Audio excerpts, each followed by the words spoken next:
I hope that you won't be upset with me if I agree with Ted. I think that you would be an incredible chief of staff.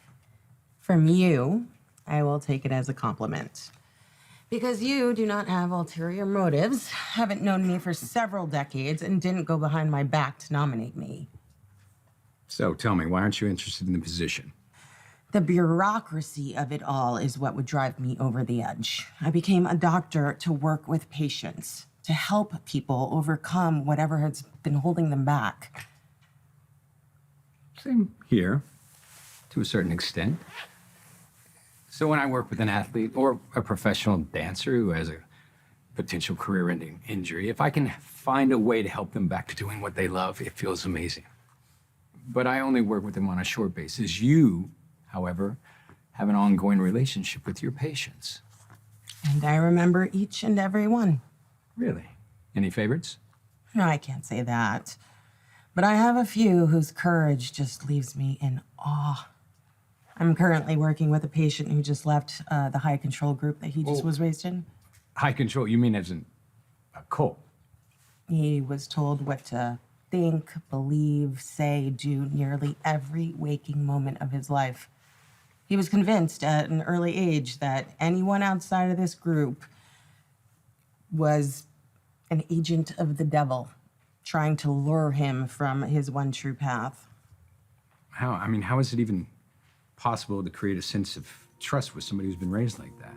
It was challenging, but so worth the effort. And to see the joy and pride in the journey of self-discovery has just been one of the most rewarding experiences of my career. You were exactly where you were meant to be then. Sorry to keep you waiting. No problem, Mom. So tell me, how was your trip to the art museum? Utterly gorge. And the setting really spoke to my creative side. Speaking of creativity, thank you for re-inviting me to help with the wedding planning. I think you'll both be glad to hear that I have pulled all sorts of favors to get in touch with Simone Valdez and Lillian Marley, and they are both willing to work with you to create custom wedding dresses. So, who did you decide to go with? About that. I am not gonna like this, am I? How you doing, Bill? It's been a while. Yeah. I'm sure that my absence from the social event of the year, cotillion, was duly noted. You know, it was actually a pretty special night. Yeah, I'm sure it was. Sorry I wasn't there. Yeah, right. I remember you being bored out of your mind at those things. Except the year Naomi was named Platinum Dance, huh? Yeah. Yeah, buddy. You know, dancing with my daughter, you know, the way she used to look up at me. But I guess my perspective on some things has shifted. You know, this whole situation with Anita. I know. I feel the urge to spend as much time as I can with my family, you know. Of course, things are different now. Sure, I was invited to the cotillion and everyone was polite and welcoming, but I was still very much on the periphery. Yeah, I know how that goes. Does it get any easier? You want me to lie? Nobody made lasagna like him. He swore that he used the same recipe as us, but, you know, it was just different, you know? Do know. Yeah, when we were, he used to make it for me, and it was delicious. There's definitely gonna be Miss at the station.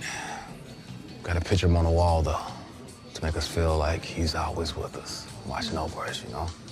Yeah, my mother and I were just talking about that. It does feel like he's still watching over us. How did you put it, Mom?